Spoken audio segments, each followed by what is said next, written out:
The site in dispute is an area situated over 20 kilometers off the Eastern Cape coast, which lobby groups say would leave marine life and the ocean at risk. This comes, after Shell in May were taken to court by people in the Netherlands, and where they lost a case, and where the court ordered Shell to reduce their emissions by 45% by 2030.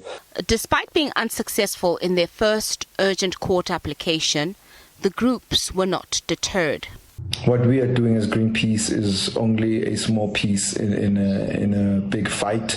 There's a lot of organizations, there's a lot of interested persons as well as community members who are affected directly by this decision, who form part of the plaintiffs or the applicants in this case, who are going to interdict Shell. We are also forming part of a broader coalition of actors who across the continent are fighting against multinational companies coming into Africa to just pillage.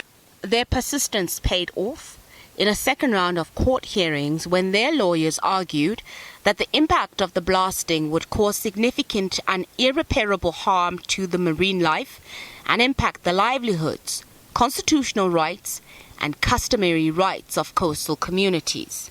This application is about the protection of the constitutional rights of the applicants against Shell, which we contend is disregarding the Constitution by blasting without proper consultation and blasting without compliance with NEMA.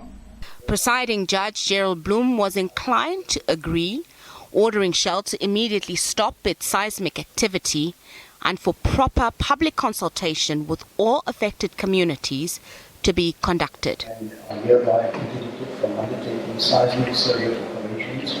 Shell, who had already begun conducting their seismic activity for at least 3 weeks, emphatically denied that their seismic testing had been detrimental to the environment.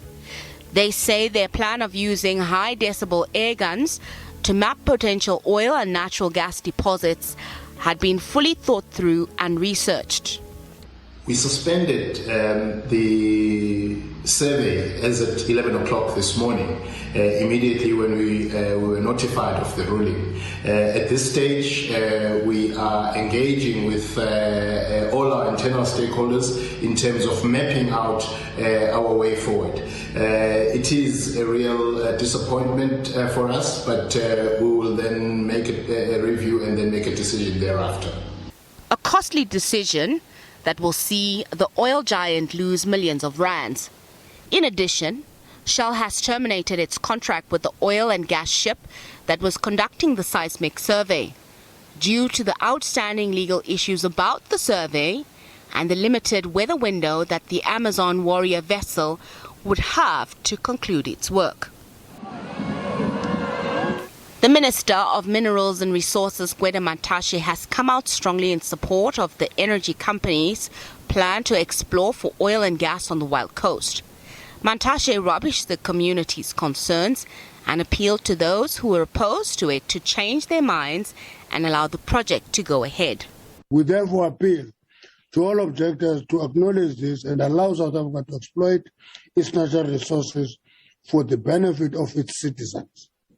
Investors in South African upstream petroleum space are assured of our commitment to work with them within the confines of the law to ensure that exploitation of these resources is done in an environmentally friendly manner and benefit of all South Africans.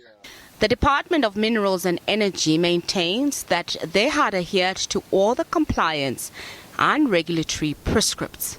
Despite this, the courts have forced the DMRE to go back to the community to correctly redo the consultation process.